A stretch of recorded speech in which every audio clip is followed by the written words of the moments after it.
Hello दोस्तों, learning by doing के इस स्पेशल सीरीज में आपका स्वागत है। और आज है 13th डे और आज हम जानने वाले हैं फ्यूचर परफेक्ट टेंस यानी पूर्ण भविष्य काल। पूर्ण भविष्य काल इट मीन्स कोई भी काम भविष्य में कंप्लीट हो गया होता है, यानी कि हम ऐसा बोलते हैं कि कोई भी जो काम है वो फ्यूचर में कंप्लीट हो चुका होगा या कंप्लीट हो चुका होगा, तो परफेक्ट हो चुका होगा। आइडेंटिफिकेशन की यदि हम बात करते हैं तो आइडेंटिफिकेशन इसकी पहचान है, हिंदी में आपको मिलेगा या तो चुका है, चुकी है, चुके हैं, होंगे मिलेगा, या फिर चुका होगा, चुकी होगी, चुके होंगे वाला मिलेगा, या फिर होगा लिया होगा, ली होगी या लिए होंगे। ये पहचान है जो सेंटेंस के लास्ट में आपको हिंदी में देखने को मिलेंगे। इसका जो स्ट्रक्चर है कुछ इस तरह से, पहले आपको लिखना होता है सब्जेक्ट, फिर विल या फिर शैल में से कोई एक लिखना है। ज़्यादातर विल का यूज़ किया जाता है सारे सब्जेक्ट्स के साथ, और मैंने ऑलरेडी पहले से ही बताया हुआ है कि आई और वी के साथ जनरली शैल का यूज़ होता है और बाकी सारे सब्जेक्ट्स के साथ विल, और आप मॉडर्न इंग्लिश ग्रामर में सबके साथ विल का यूज़ कर सकते हो। उसके बाद आ जाता है हैव। हैव लिखना है, याद रखिए हैव का यूज़ करना है, हैज़ का यूज़ नहीं करना है। फिर वर्ब की third form and then object. तो कोई भी परफेक्ट टेंस हो, यानी प्रेजेंट परफेक्ट हो, पास्ट परफेक्ट हो या फ्यूचर परफेक्ट, सब में हम वर्ब की थर्ड फॉर्म यूज़ करते हैं। चलिए एग्जाम्पल देखते हैं। वह अपना प्रोजेक्ट पूरा कर चुकी होगी। वह अपना प्रोजेक्ट पूरा कर चुकी होगी, तो सबसे पहले मैंने लिखा सब्जेक्ट, फिर लिखा विल, फिर हैव, शी विल हैव, फिर वर्ब की थर्ड फॉर्म, उसके बाद फिर ऑब्जेक्ट। तो हो जाएगा, ये हो जाएगा she will have completed her project. She will have completed her project. बारिश बंद हो चुकी होगी। The rain will have stopped. The rain will have stopped. तुम अपना खाना खा चुके होगे, या तुम अपना खाना खा चुके होगे, या फिर आप अपना खाना खा चुके होंगे। हो जाएगा you will have eaten your food. You will have eaten your food, या आप चाहे तो टेकन का भी यूज कर सकते हो, या फिर आप चाहे तो हैड का भी यूज कर सकते हो। You will have had your food, यहाँ पे हैड का मतलब खाना खाने से है। वैसे ही वे नई फिल्म देख चुके होंगे, या वे नई मूवी देख चुके होंगे। They will have watched they will have watched the new movie. Watched, ठीक है, दे will have watched the new movie, यानी कि ये जो काम है वो फ्यूचर में कंप्लीट हो चुका होगा। तो जितने भी एग्जांपल्स देख रहे हैं हमने ऐसा बोला ना कि कोई भी जो काम है वो फ्यूचर में कंप्लीट हो चुका होगा। और भी एग्जांपल देखते हैं। शिक्षक परीक्षा के पेपर जांच चुके होंगे, यानी जांचने का काम पूरा हो चुका होगा। The teacher will have checked the exam papers. The teacher will have checked the exam papers. हम अगले सप्ताह यात्रा की योजना बना चुके होंगे। We will have planned the trip by next week.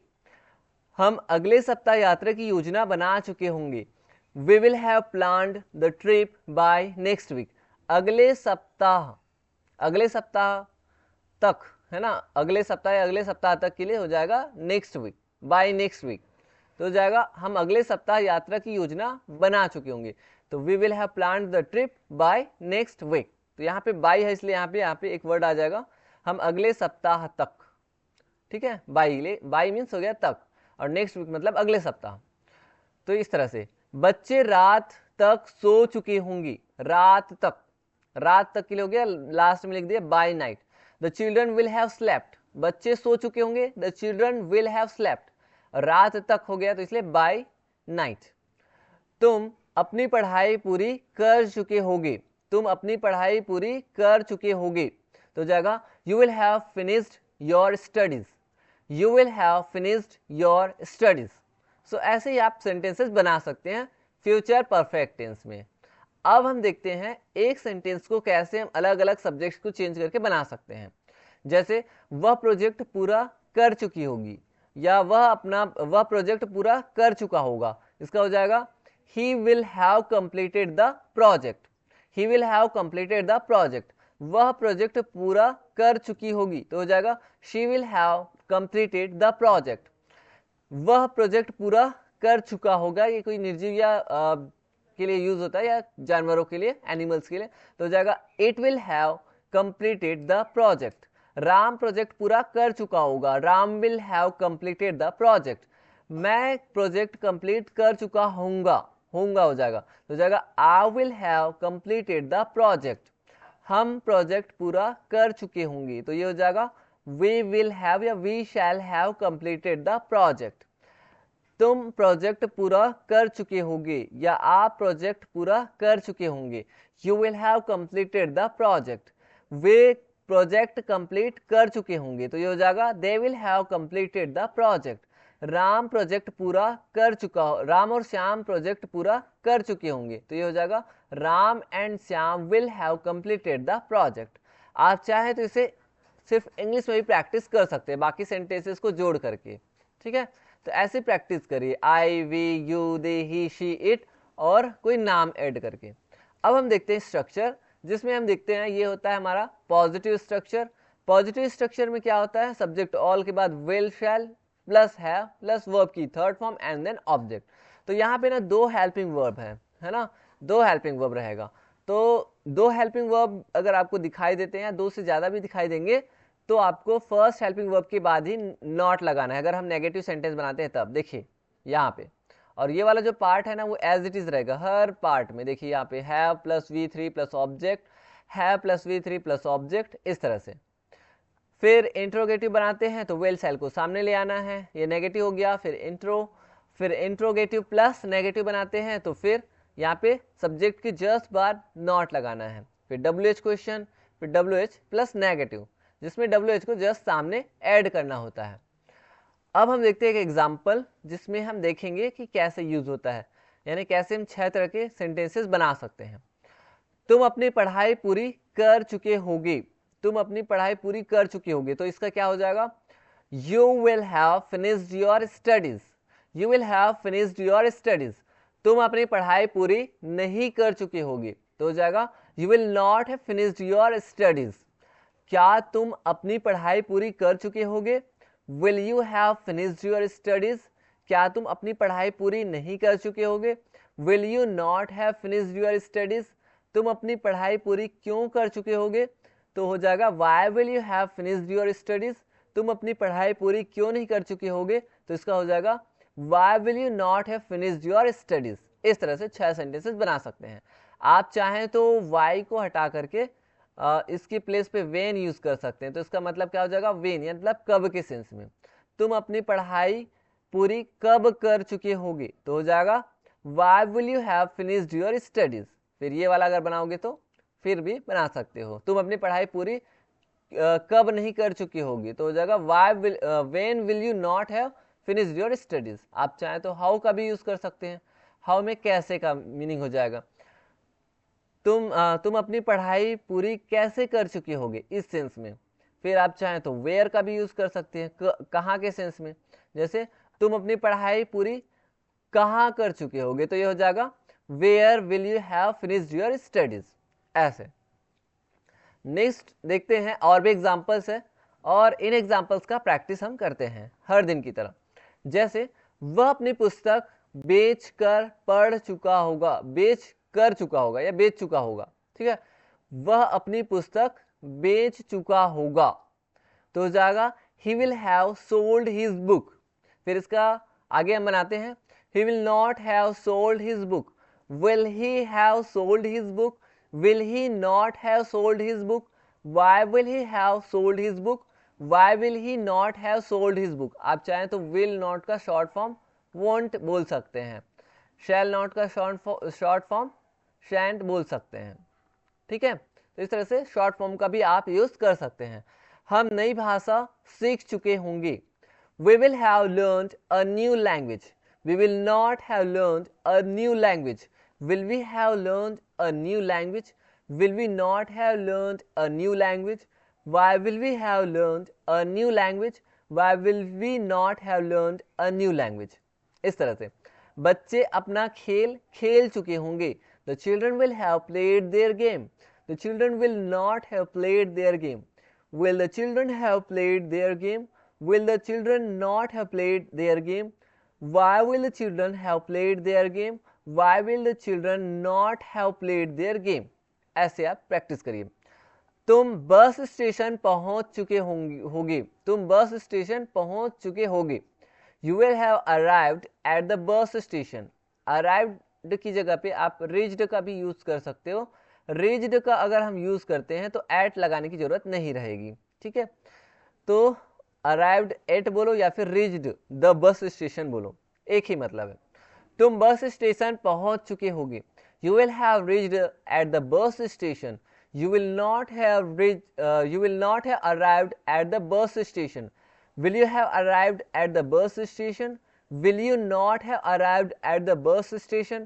Why will you have arrived at the bus station? Why will you not have arrived at the bus station? तो ऐसे आप प्रैक्टिस कर सकते हैं। और भी प्रैक्टिस करते हैं। हम नया घर खरीद चुके होंगे। We will have या we shall have bought a new house.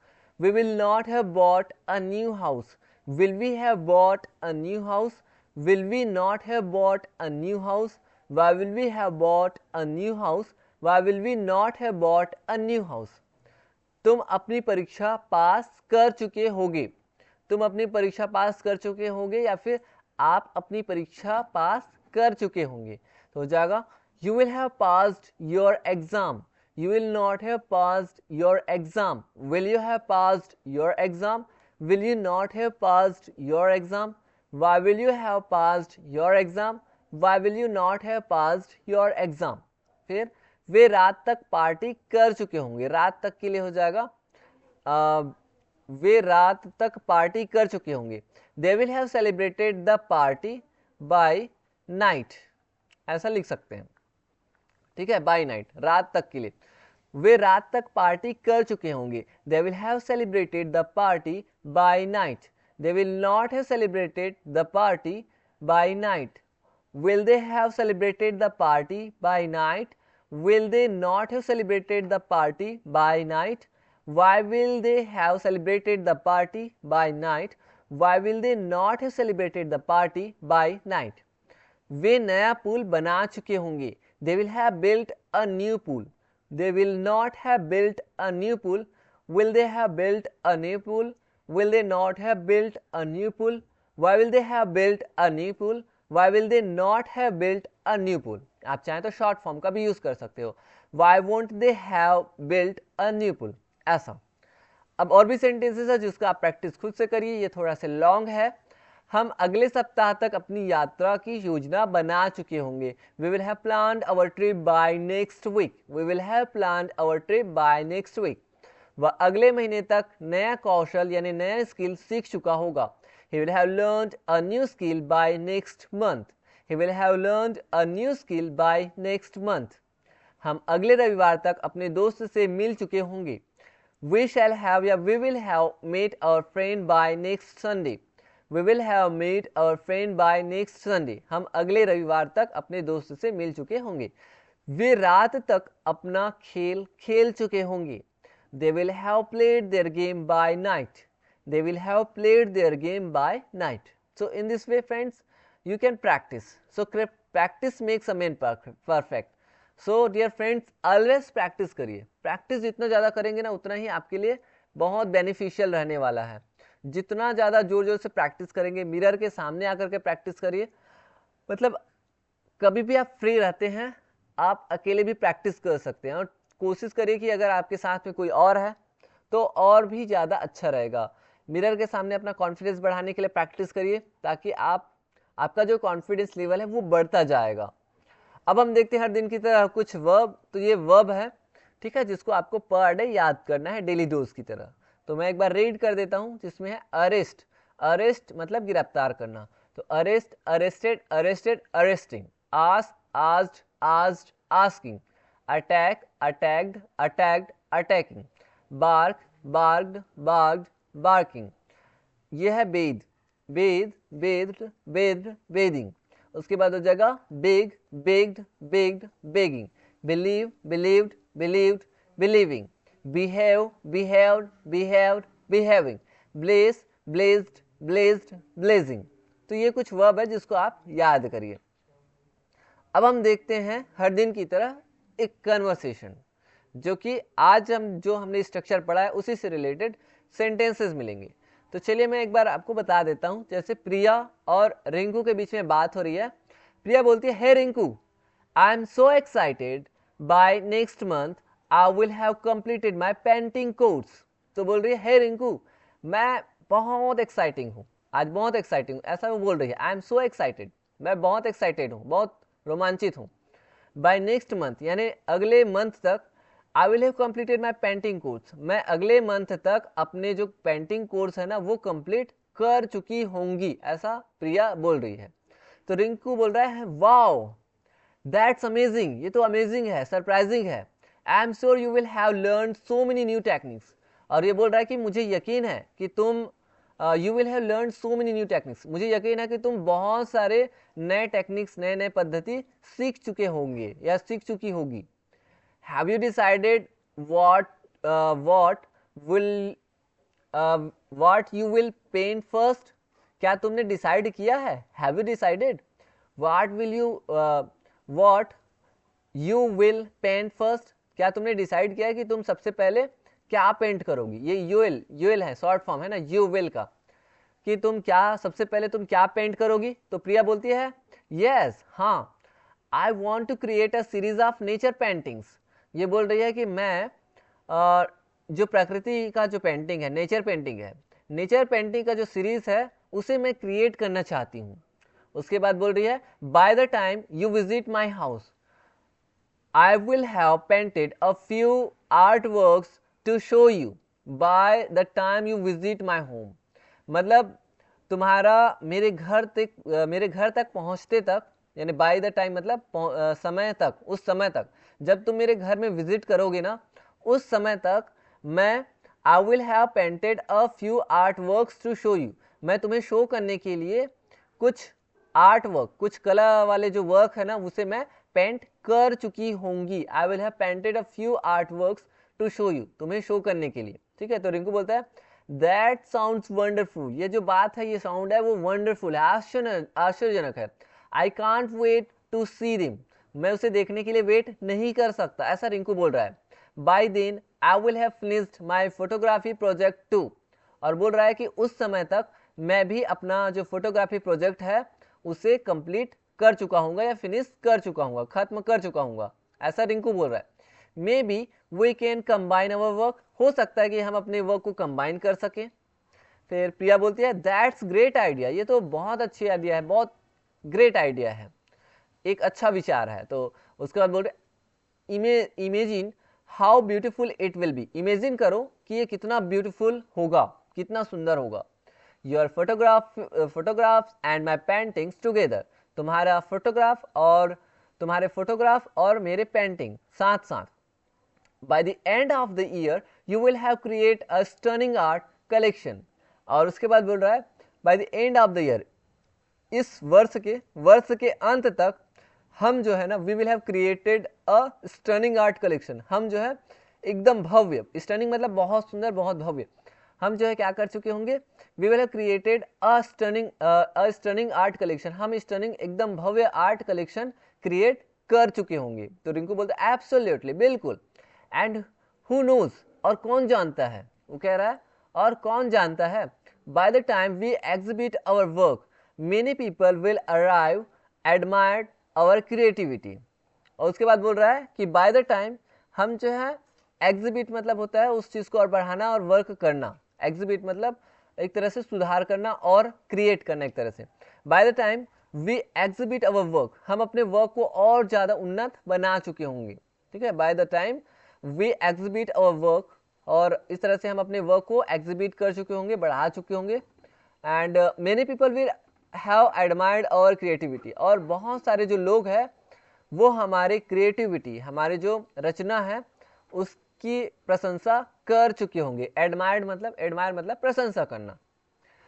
उसके बाद प्रिया बोलती है, यस हाँ, I hope by next summer we will have participated in an art. उसके बाद प्रिया बोल रही है, और यस मुझे आशा है कि नेक्स्ट समर, आने वाली जो गर्मी है उसमें उस समय तक है ना, बाय नेक्स्ट समर, उस मतलब आने वाले जो नेक्स्ट समर है उस समर तक we will have participated in an art competition, हम आर्ट कॉम्पिटिशन में है ना, कला कंपटीशन में पार्टिसिपेट कर चुके होंगे। It would be a great opportunity, ये एक ग्रेट अपॉर्चुनिटी होगा to showcase our talent, तो हमारे जो टैलेंट है, हमारी जो प्रतिभा उसको शो करने का ये एक बहुत ही अच्छा अपॉर्चुनिटी, बहुत ही अच्छा अवसर होगा, ग्रेट अवसर होगा। रिंकू बोलता है फॉर श्योर, उसके लिए यकीनन। By then we will have gained a lot of experience and confidence, और बोल रहा है बाय देन मतलब तब तक हम जो है, गेन मतलब प्राप्त करना, तब तक हम अ लॉट ऑफ है ना बहुत सारे, तब तक हम बहुत सारे अनुभव, एक्सपीरियंस और कॉन्फिडेंस यानी आत्मविश्वास गेन कर चुके होंगे, प्राप्त कर चुके होंगे।